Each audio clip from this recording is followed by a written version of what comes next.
We are live 364 days a year. What are we doing here? If Dom turns at SummerSlam, I'm shaving my moustache off. I've told you, if that happens, it's going. My lip is cold because of a stupid bet that I made with YouTube. Oh, good. Wrestle's better than Daniel Bryan Daniels. Better than Okada. How do you not get sushi after Monday Night Raw? What is going on, everybody? We are back once again with another edition of Wrestling Republic's daily broadcast. It is Saturday, June the 28th. If you're just joining us now, hopefully you checked out the watch along that we just had for what an electric show. What an absolutely electric show we had with Night of Champions. We got the daily broadcast, though, today as well. I've got two esteemed colleagues hanging out with me. I'm going to introduce them to you first, and then we're going to break the whole card down, top to bottom. Not necessarily in order, but we had to guess the order before they did the show, so give us a break here.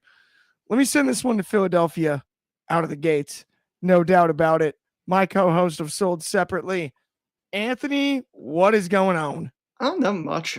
Just a bit of an announcement. The Sold Separately is going up on the Undercard channel on Monday, according to Ben.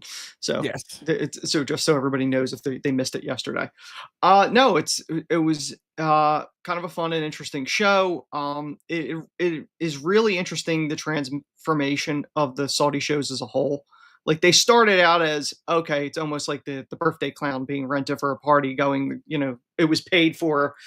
And it was just kind of like a one-off, like, oh, I'm just whatever, they wanted. Now it's actually a show that means something, or at least there's elements of it that mean something to carry over. It's almost canon now, if you will, not just a one-off thing. So I'm looking forward to getting into this. No doubt about it, 100%. Before we do, though, we got to introduce our other co-host. He's been around for a little bit now, so I can't keep doing the he's new thing. But I'm going to keep it over on the East Coast, the Northeast to be specific. Dez, how are you? Happy Saturday. How'd you like the show, my friend?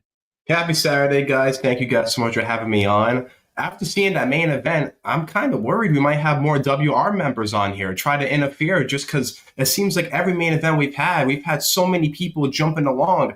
I think we might be having people from different platforms here. But in all seriousness, though, I'm doing good. I really enjoyed Night of Champions. Glad to break it down with you guys and see what else you guys have to say. Let's get into it. You got your Cena shirt on, though. I do see that. J Chill TV was hanging with us earlier on the watch along. He said that was bad. He's laughing about it. He said, I usually try to be optimistic, but that was the last ever CM Punk versus John Cena match. It's disappointing. Or is it? I don't know. Who knows? We will get into that later. And then he also said, I get why Seth was involved, but to include Penta and Sammy felt like severe overkill. I'm not going to be disrespectful to the people who may have enjoyed it, though. Fair. We will get into that one last. First and foremost, though, let's talk about the new King of the Ring, King Cody. Mm-hmm. And I have one thing I want to point out. Because I have on this platform for ages told you Cody Rhodes was a heel. And guess what that crowd did tonight when they started trading punches? Boo. Yeah. Boo. Yeah. With Randy Orton and Cody Rhodes. It cracked me up. Not only that, Cody took advantage of that turnbuckle that the voices in Randy's head finally allowed him to pull the pad off of, right? Randy could have punted him. The voices weren't loud enough then. They were about the turnbuckle. I don't know about the voices in Cody's head, but I don't know about this. My friends, he didn't even put the crown on. None of them do. He didn't even put it on. How can he rule his kingdom without a crown? Jade put it on. I don't know. Hunter didn't put it on. Talk to me about the match, the opener. The crowd was on fire, though. There's no debate about that. Yes. The brilliance of both the King and Queen finals, as we'll get into the other one next. what I'm loving about this, the whole tournament, and even when AEW did the Owen, the final, it meant something. It gave the appearance that this is not just a match, not just for it. They made it feel real in the fact that it mattered. Now, granted, it's a title shot. That's the added bonus that they've added into the King of the Ring and Queen of the Ring for SummerSlam, which honestly, prior to them bringing it back, I had written a piece for the site saying they should bring it back, and that should be something that they do. The winner gets the match at SummerSlam, because it's a nice build for the arguably the second biggest show of the year outside of Mania is SummerSlam, or they try to build it as such. And if you want to build the title match or title matches based on the King of the Ring, just like you do with the Rumble, it's a smart move. You can build towards that. So going into it, yeah, Cody was probably the odds-on favorite, because you're probably going Cody, Cena. Not going to get into the predictions of who's going to win that.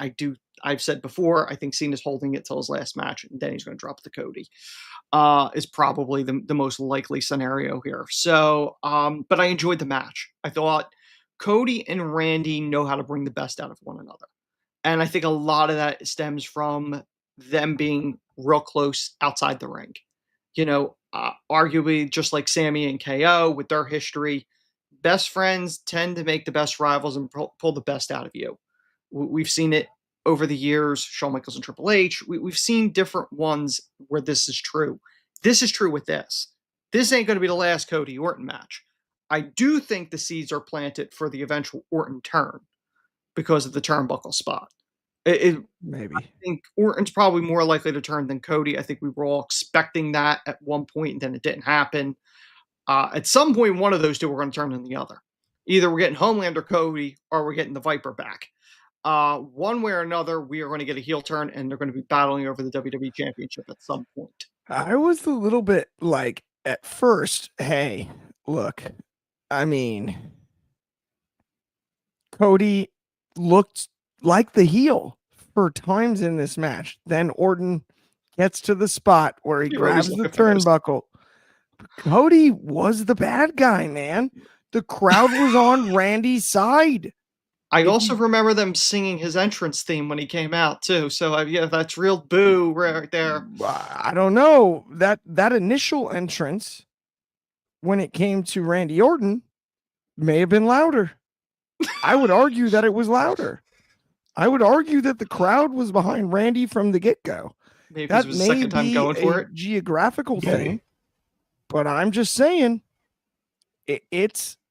that's what it felt like. I don't know, but I do hear where you're coming from, and I know I'm very aware of the idea that it's starting to look like we're gonna get a trifecta between Cody, Cena, and on the third try, maybe Cody gets it done. I'm not totally sure, but I am going to toss it to a guy in a John Cena shirt right now, Des, because I want to ask your thoughts on Cody Orton and all of the above.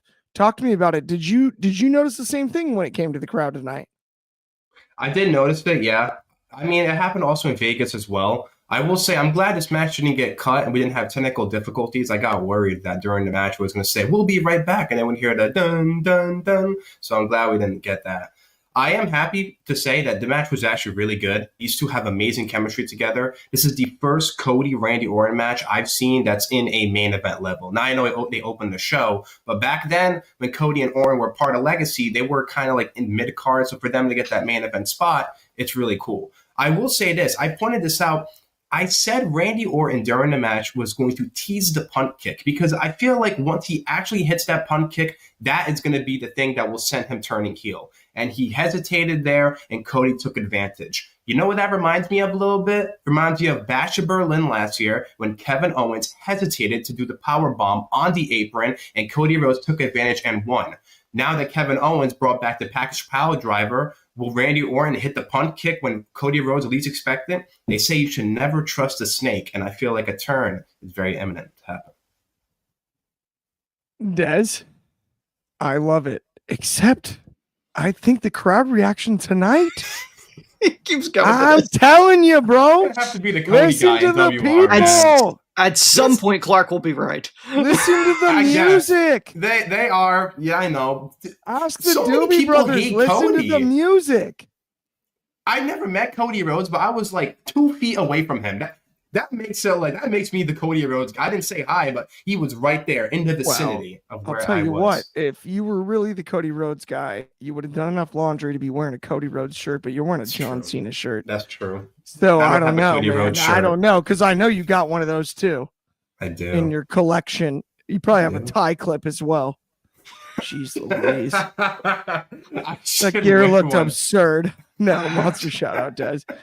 Okay, let's keep it rolling on today's show though, because we could probably get stuck on Cody Orton for the rest of the Yeah, day. that's true. Mhm. And I've been talking about the show for 3 hours. Remember, I did the watch along before this, guy. So It's great. I don't know what it's like to be outside of this camera as far as this morning is concerned. I don't think this is the longest marathon of. Wasn't the No, progress it's show actually like not 6 even hours?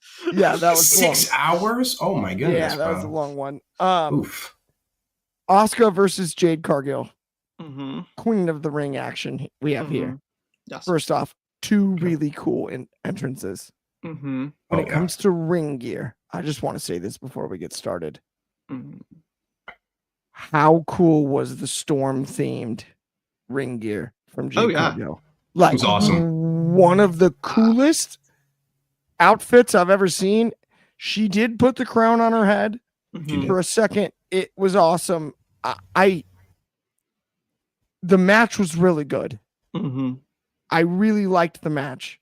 That final pin, the Yeah. fall over, was like my one complaint.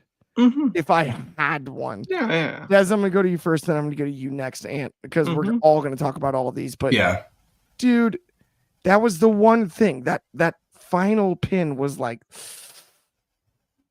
why did she fall so early over with excitement? It seemed a little telegraphed. I don't know. The rest of the match, though, I enjoyed thoroughly. What were your thoughts? I thought the match was pretty good. It's just one of those moments where people are going to look at the pinfall or like the botch, even though I hate that word, but like, them slipping up.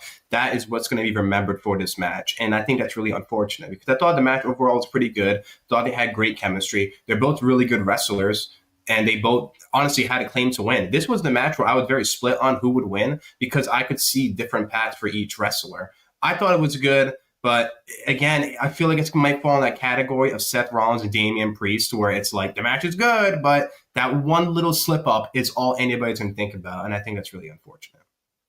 That's the worst part. And it's not even that big of a slip up. I didn't feel it's like, not. But to your point, Anthony, I got to get your thoughts on it though, as well, because the rest of the match was so good. The gear. Mm-hmm. The other thing is, let's give Asuka credit where it's due. Mm-hmm. Asuka is still over and Yes. still as good as anybody in the women's division in the ring. So I do want to get your thoughts on when it comes to the finish itself, Mm-hmm. as well as just what it meant to the queen, the legacy of the Queen of the Ring, because Mhm. you and I have grown up with the King of the Ring, right? Yes. The Queen of the Ring is more Fairly new. new. Yes. Should it be, right? That's not what we're talking about here. Yeah. But for the legacy of the Queen of the Ring, I thought this did justice, and I Mhm. was impressed by it. So I want to get your thoughts on it. The King of the Ring, just like the Queen of the Ring, I believe was designed to elevate talent. When we grew up watching this, Clark, it was usually the person who won the King of the Ring was the one that they envisioned. This is the next breakout person. This is the next person that's going to be elevated. And I think the Queen of the Ring is going to be viewed the same way. We saw Nia Jax have the run of her career, and she used that to get her women's championship. So going into this match, Asuka against Jade, to me, I don't think there was a bad choice on either one of them. Asuka, if she won it, it would have been one more box to be checked on her career. She's held everything else. So to win Queen of the Ring would have been a nice accomplishment. Her career is not done. She could still add that to her resume. Jade has grown tremendously from when she first came in. She had the AEW run, but the reps in the ring, she didn't. And that kind of came through. The finish obviously got a little botchy, but it happens to the best of them. It happens. It's not that big of a deal. The look of Jade, she very much is the X-Men character Storm. I am a little surprised if Marvel does not reach out to her for the MCU to possibly bring her in, because she embodies it. I've always liked the Storm character myself. On a personal note, I remember playing the arcade game. I always played the Storm with the tornado thing, and I think the first X-Men figure I had, it might actually be Storm, if I'm not mistaken. But I thought they did really well together, and just like the men's match, they made it feel important. This was just not any match. They gave them This time, and it truly meant mattered. something. Yes, I'm so with you. and now I do think, before you toss me to the next thing, I do think I could totally see a situation where Jade wins the title at SummerSlam, and her arch rival Naomi cashes in on her. I feel like that's a direction it's going to go, or Naomi wins it before SummerSlam, and that's your matchup, the two of them. Either way, I think that their paths, the Storms, are going to be crossing at some point. 100%. Absolutely. I am with you. Okay. Let's keep it rolling on today's show, though, because this one I really want to talk about. Yada Amin. I mean, look. Shoot. I love Solo's run. Anthony. And it's like, what? It's been great. I like the comedy. You love Solo. But Jacob Fatu is the biggest star. It's not even close. Jacob Fatu has, as the kids are calling it, aura. Right? He's got the deepest bag. He's got a duffel bag full of stuff that he doesn't unzip for other people. Like, I really like the debut of Hikuleo. Me too. And I like using the name. No Big Jim? Fair. I don't know, though. They talked on Friday. They did. Where was Big Jim when you needed him? Nowhere to be seen. Jacob Fatu is still as good as they get. I don't know anybody at 270 pounds that can do a backflip besides him. When taking a... Sorry, I just hiccuped. When taking a... Spike. Samoan spike. Yeah. Yeah, I just had to recover there. But Anthony, I mean... Yeah. I'm just gutted.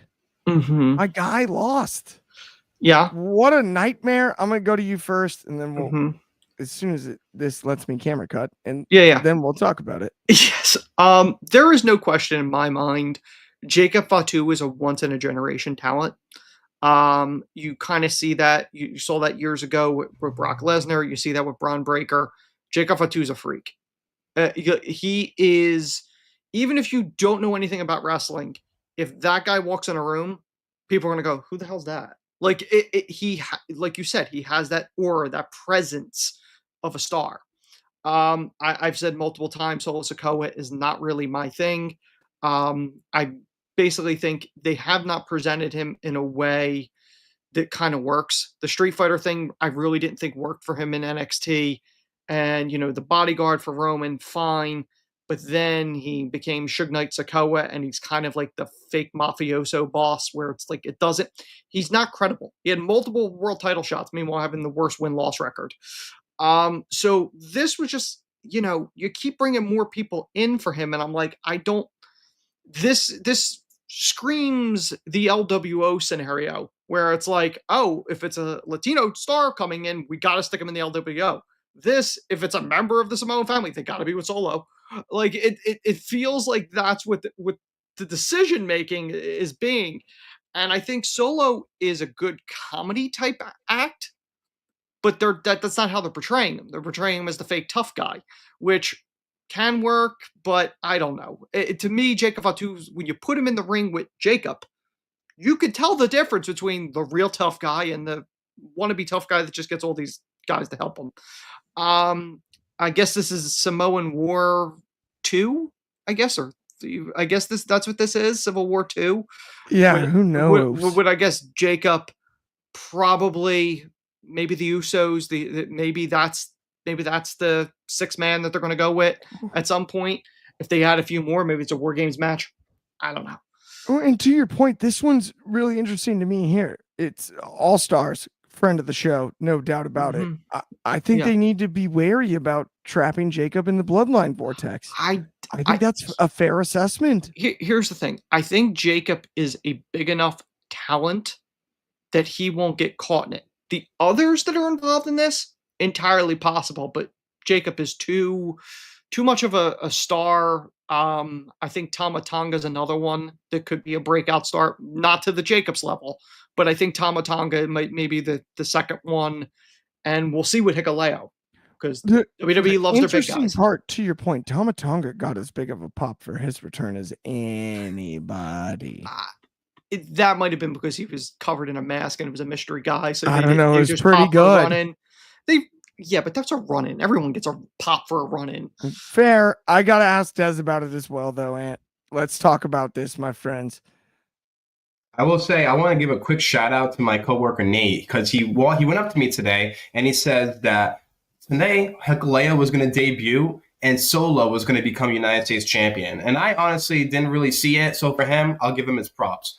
The match was fine. I agree with you guys, though, about the whole bloodline vortex. I do feel like what they should do, and this might sound weird, I feel like this should be a bloodline rules match for the United States Championship, simply because of the amount of members in a bloodline. Now, I don't know if it'll be as big as previous bloodline rules matches, but I feel like that should be a direction they go in.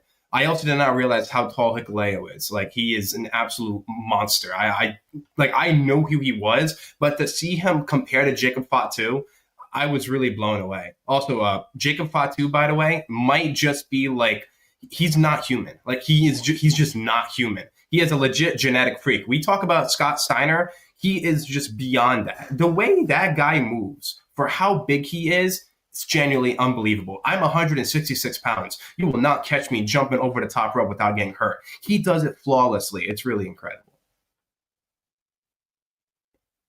Sorry, absolutely. 100%. Nope. I hear you. That's on me. I mean, look, Jacob Fatu, yada mean. I can't stop saying it. Like, it's ruined my You gotta hold life. the Y. I hit the yada mean. Like, people from the Bay Area know what it is. And they know Keek the Sneak and where that really came from. Yeah. And you go back and you look at historic athletes like Marshawn Lynch and that type of phraseology. We're talking about, a lot of history here, like the Bay Area, where everybody gets their slang from. Right. That's, you look at Bay Area hip hop culture. It's so cool. And that's never really been linked when it comes to the Usos and where they grew up. I thought it was really cool that he was announced as from Sacramento, right? Mm-hmm. Yeah. And I find something fascinating, right? We have a TKO double whammy today, right? We've got the UFC immediately following all of this. Mm-hmm. So watch our show and then you'll get right into essentially the undercard, right? If you look at what the Bay Area represents in that regard, Jacob Fatu does it as well as anybody's ever done it in wrestling. Mm-hmm. It makes perfect sense. You stole all of our slang and used it. I like the idea of Big Jim and him linking up. I'd love to hear him use more of that, like the hella, all of the other stuff, everything that everybody else has stolen. I think it's really cool because earlier in the conversation, we discussed, the idea of him getting lost in the entire bloodline storyline. It is unique because he's very NorCal. That's the deal, I think. And that's something you gotta link. Like, you have to link and you have to make, I guess, whole in some way because of the phrases he's used, the way he's done it, beast mode, all that kind of stuff, right? All gas, no brakes. Mm-hmm. Right. All gas, no brakes. Mm-hmm. It's it's kind of endless there. But let's keep it rolling. I believe we can get this show in on time. And I'm stoked about it, my friends, as the host here, because I'm like, I think we can do it. I feel like we can do it. Did you We're really on think that was fire a problem? so far? No, I don't know. You never know when it comes to this many topics. So let's talk about Sami Zayn, hometown guy. TikTok. What an entrance! We talked about entrances. We talked about Karrion Kross on other shows. This to me was okay for Sami Zayn. Sami Zayn did everything right. This to me was the low point of the night. Karrion Kross had an opportunity to get himself over in the loss, and he did not do so. I don't think he was aggressive enough. I don't think he hurt him enough. I don't think that given this big of a match, Karrion Kross delivered on that stage his end of the deal, given how great the build was for this. And boy, was I disappointed by that. Not for myself or for fans. It happens. This was a pretty darn good card. But for Sami winning in Saudi Arabia again, after that entrance and everything, should be beyond a highlight of the show. That's not exactly what we got. Karrion Kross didn't dominate in any way. It was a lot of rest holds. More than enough side headlocks before we got to rear naked choke or sleeper hold territory. This to me was the toughest one to swallow, for lack of a better way to put it. I get the Zayn win, but Karrion Kross needed the win more. I wouldn't even say the win. You can get over without going over. And we saw that in a match that we're going to cover up next. Des, I'm going to toss this to you first, then Anthony, got to get your opinion on it as well. Yeah. But Des, talk to me about it. I thought the match was pretty good overall. I do understand why people think it was pretty okay. I'm just really happy Kross got an opportunity. I know his wrestling style isn't necessarily the best. What's Kross's biggest strong suit is the way he can tell a story in the ring. And he was kind of doing that in a way, telling Sami like, oh, you're a liar. I'm going to expose you. And I agree with you, Clark, that I feel like he should go for a more aggressive approach. I think he should go for more of a manipulative approach because that's kind of who he is, right? He's like the devil on the shoulder. He's tempting all the good guys, planting all these fallacies in their head. And I feel like that's something where he should lean into. My thing about now, I don't know. I'm very split on this because the part of me wants to say this is Karrion Kross. He's been on multiple PLEs. Well, not this year, but just in general. And he hasn't won, right? Final Testament versus the Pride, right? He lost, right? He's had other big marquee matches. He's lost on pay-per-views. So it's like, when is the moment going to happen where he's actually going to win? If Kross loses here and this could lead to something else, I'm fine. But if this is just a way for him just to lose and then that's it, then I'm going to be a little disappointed with that because I feel like there's still so much more they can do with Kross. Honestly, if they really wanted to save this, what they could do is since Sami Zayn won, fans would get upset. This could hopefully raise merch sales up, and this could lead to Kross being more in Sami Zayn's head or somebody else's head, like a big baby face, and it can get them to turn. Maybe Karrion Kross could be in Cody Rhodes' ear or Randy Orton's ear, right? Someone that's like main event level. I think that's what would keep him afloat. I think that's fair. And this is an interesting comment too, Des, right here. Okay. Karrion doesn't like to do bumps. That's a lie. We discussed this on the watch along. Yeah. The back bump out of the gates, out of the ring. Yeah. Was, what do you mean? Yeah. Right? Yeah. He bumped plenty of times. He did. And I don't know. It's real interesting for me on this one. Because Sami went over, but I don't think he got necessarily more over. I don't know. Anthony, let me ask you next, and then we'll go to the next one because I don't know how much there is to discuss when it comes to this. It's like Kross had it when it came to the storyline. Mm-hmm. This was his time. Mm-hmm. I don't know that he had to win, Mm-hmm. but he had to show up. Yes, he was there, Mm-hmm. but I don't know if he actually did that. Did he? Here's the thing with Cross. I think what they're trying to do with him, in a lot of ways, is they're trying to blur the line with him in some ways. Because there was that press conference where he kind of like shot off on his booking, and then this story about him with the bumps. You kind of wonder whether or not they're feeding some of that stuff to the dirt sheets to kind of stir the pot a little with this. I think Sammy had to win this one, especially because it was in Saudi. Maybe for safety purposes on other things, but I think the match delivered what it needed to do. I don't think it's the blow off. I think this continues. I love the finish. The way he hit the haluva kick was so pinpoint perfect, and him just falling into it, the pin. I liked it. I thought that was a really good finish because it looked genuine. It looked like he was exhausted and he just happened to fall on him and got the win. I think Cross is getting himself over via the internet these days with the social media stuff, which we've seen happen with other talent. Supposedly, I think Cross's merchandise is doing incredibly well, to the point where WWE is starting to stock that stuff at actual events and not just online. Cross has mentioned that. So I don't think, unless there's a contract situation and he's on his way out the door, I don't think this is the end for him. I think this may only be the beginning, and they're just trying to find what the character is. Because we've seen him in a couple different roles. The Devil's Advocate, it kind of fits his wheelhouse. Yeah. I'm curious to see where this goes with this.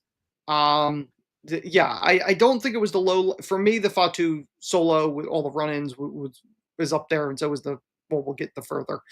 Whoa. Okay, I'm gonna cut you off now. Yeah, of course you Only are. because you know why? Yes, because we're not there yet. I don't even want to debate, but Yes. I'm about to just absolutely go off, and you're up next on this one. Mm-hmm. Match of the night. Not close. The gear was too close. Raquel Rodriguez and Rhea Ripley was the match of the night. To have to follow Cody Orton with how hot the crowd was in a street fight setting. This, in my eyes, was the best match tonight, period. I thought this was what Karrion Kross did not do, is what Raquel Rodriguez did. Raquel Rodriguez got over and didn't go over. Karrion Kross didn't go over, didn't get over. That's the difference. Ripley and Rodriguez killed it. The table spot on the outside, all of it. It was stiff. It was exactly what you would ask for in the ring, professional wrestling wise. So, given that these two subjects link together, Anthony, I am going to toss it back to you. And that's why, because I was kind of stunned by you saying that. I think Raquel gave us something we did not know she had.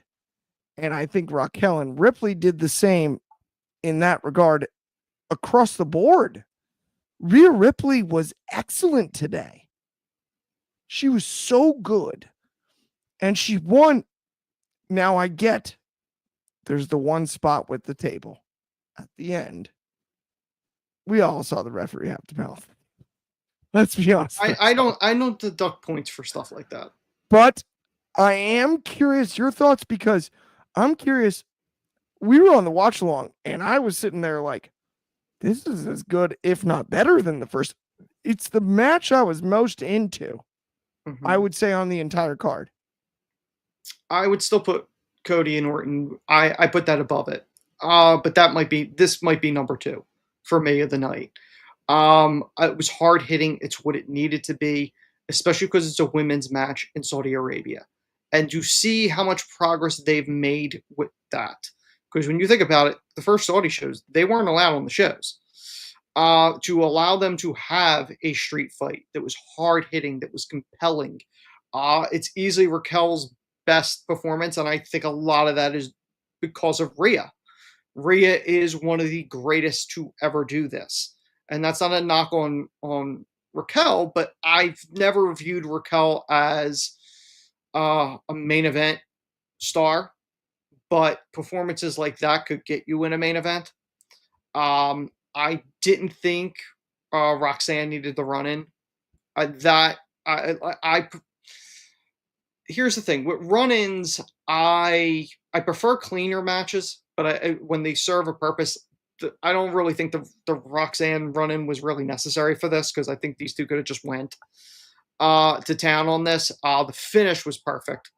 I have no issue with a referee holding a ladder or holding a table. Like, again, it's a performance. I don't need, nobody needs them to fall and break their necks for the spot. If you're able to safely do it, they're not really killing each other. So it's not like, it's a performance. People seem to forget that. Like, I don't have an issue with that. It's smoke and mirrors. Okay.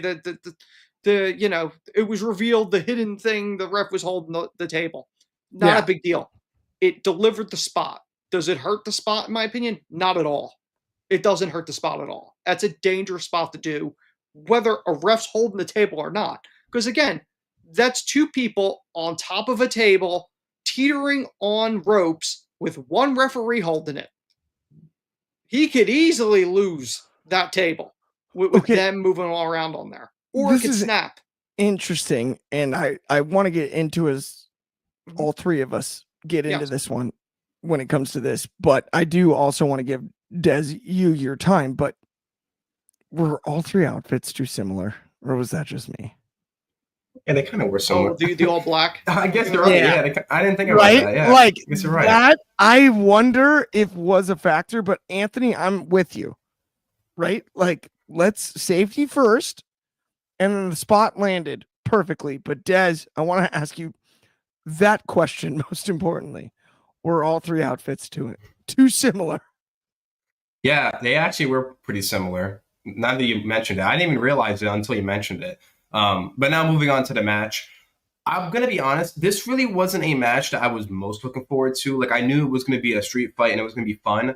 This was a really underrated match, in my opinion. Now, I don't think it's the match of the night, and I'm biased, but I thought this was a really good street fight. There were some spots I was watching here on this chair where I was like, oh my gosh, that looked nasty, right? For example, when I think it was Raquel caught Rhea and like threw her over the barricade, that was nasty, right? Them both standing on a table and then Rhea delivering the riptide. Yeah, I know the ref held it, but like Anthony said, and like Clark says, I agree. That does not deduct points. Those are two like very big women, right? And I mean that in terms of muscle. So anything could go wrong, and it didn't, and I'm glad it did not. There was trash cans, right? Insane table spots. When Raquel grabbed Rhea and threw her, she hit face first on the steel steps, like really like stiff spots. This was exactly what it needed to be. I don't want to sound mean. I'm not the biggest fan of Raquel in terms of character. I always felt she was very bland in character. I think she's a great person. I don't ever look at somebody's character and, associate them with their person, with themselves, right? Like, she's great. This was the match where I watched where I'm like, okay, I see the potential. She can hang with Rhea Ripley, right? And also Rhea Ripley, she's a megastar, right? All the people online calling her Rhea Hogan, she deserves everything she has because she's that bloody good. She really is. Rhea bloody Ripley, like you said. Yeah. My friend, I've got good news for everybody. You thought the daily would be done. The normal time, you get overtime today because we're going to break down this dang main event. All right.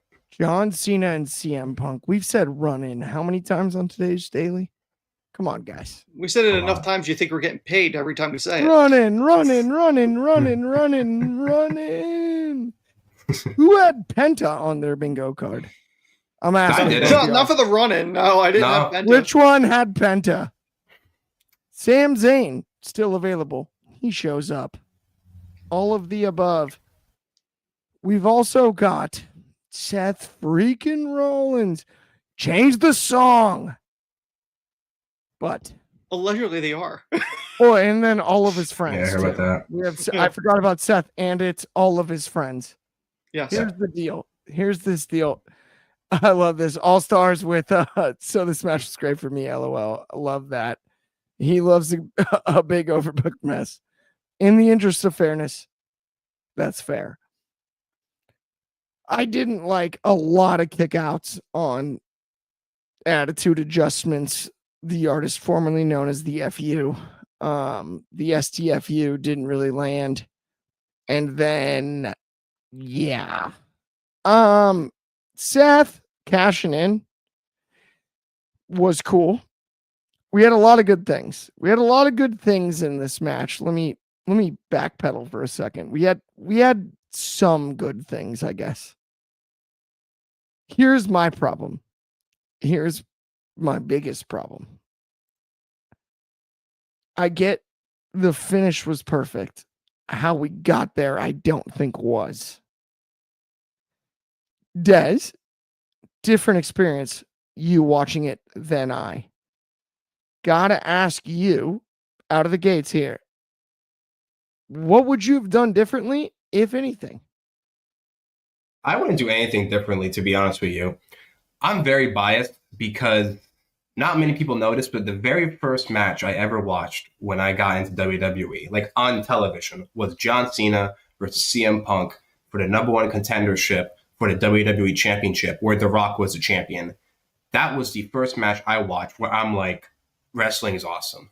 Because just like this match, they have such great chemistry. They know each other moves. I know people were kind of like, on edge about the whole attitude adjustment in GTSs. It was just like that. I felt like I was like 2013, 10-year-old me is sitting down watching this match and just having an absolute blast. I understand it might not be the best in-ring match, but again, I'm speaking from, my standpoint. And for me, like, this is one of my favorite matches of the year because it was a match I was most looking forward to. People complain about the run-ins and stuff, right? But then if you don't get the run-ins, then you get a match like John Cena and Cody Rhodes because John Cena, he's out of his prime, all right? He's a very slow wrestler nowadays, right? And that's not a knock on John Cena. John Cena is great. I have his shirt, but I'm just keeping it 100. He's not the fastest guy in the world anymore. He can't really move around the ring. CM Punk also getting up there in age. So the run-ins, I understand why they do it. Plus, the way they're doing this run-ins is how they should do it at the end of the tour, because when John Cena is going to leave with the WWE Championship and ruin wrestling, they should have the whole locker room come out and take out John Cena. You're really going to let this man walk out of the building with a championship that you've dreamed about as a kid? That's ridiculous. So again, the run-ins, they were kind of excessive. I really liked it overall. And I noticed there's a little tease. John Cena's cracking a little bit. I don't know if he's going to do it at SummerSlam or maybe later on, but I just feel like something's brewing, and I don't think John Cena's going to be a bad guy for long. I know. There was that juxtaposition, and that's what I want to ask Anthony about. Mm-hmm. Please tell me we're not getting a rushed John Cena's good again thing. I just got used to him being bad. Mm-hmm. Stop playing with my emotions. Or I guess, is that the whole point? I gotta ask You're you in a about glass it. case of emotions. I know you are. I'm in a glass case of emotions. Yes. No, this is one of those things during those moments where he was conflicted. I'm going, oh, okay. They realized this heel turn really didn't work out. I love the people that were trying to compare it to the Hogan turn. And I was like, I remember being on the show after and went, this ain't that. And it's not. It has not exactly lived up to that. But the thing is that whatever chinks in the armor that were being exposed, it was eliminated when they redid the hug and the twisted face heel thing. So I don't know how much it would only work if the chinks were there and you didn't do the hug thing. The hug kind of eliminated whatever progress you were making towards his in theory, eventual face turn if that happens before he retires. I thought the match as a whole, here's the thing. One of my favorite matches, and it was there, obviously it meant something to me, was the 40, Cody and Roman. But it fit the stipulation, and it was the end game. It was the end of that story. So I had no issue with it. This one, in a lot of ways, because everyone goes, oh, Seth, 10 years ago, the cash in. They were debating whether or not he was going to cash in. And I'm like, also 10 years ago was the Triple H Sting match that had all the run-ins that kind of really made no sense other than to give Sting a rest period during the match. And in a lot of ways, I wonder whether or not that was the case with this. Because, like Des said, Cena is not getting any younger. Clark, you and I were there, 39. He did not look good against Austin Theory. And we were like, yeah, that should either be it or he's got to be wrapping it up. And Punk is, in his mid-40s, and so is Cena. So they're not young chickens in this match. And as a whole, when you look at this, you needed the Punk Cena match. It's part of the farewell tour. You needed him against Orton. If Edge was available, he would have been thrown in there at some point. Like, you need certain matches, and Cena's clock is ticking. He's only got, I don't know, was it 18 more appearances, 19, whatever that number is. It's a small number. Well, I was starting to think about it. What if he gets hurt? Well, again, that's the problem too. When you had the long reign of Roman, because the question was if that he goes down, which is always a threat in wrestling, it kind of kills what you're doing. I don't think Cena leaves with the title. I think it will go down to the end. He's not leaving with the title that was held by Bruno. He's not leaving with that legacy.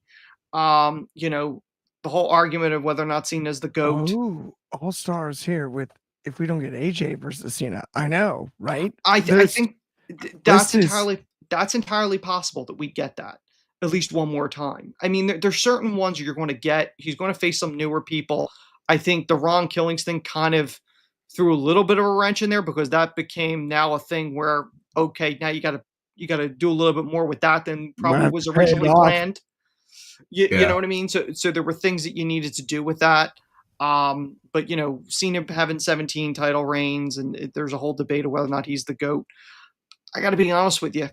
Bruno held the title twice and held the title more amount of days than all of those combined ever.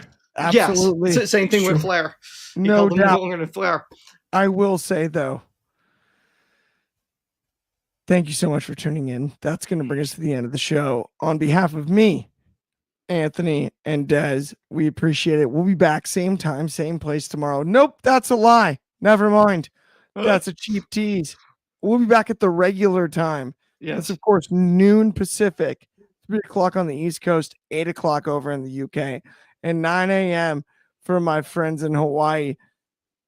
I hope you're having a great rest of your Saturday. Enjoy it. I hope you enjoyed this show, the previous show, all of the shows. Have a good one. We will talk to you soon from all of us here at WR.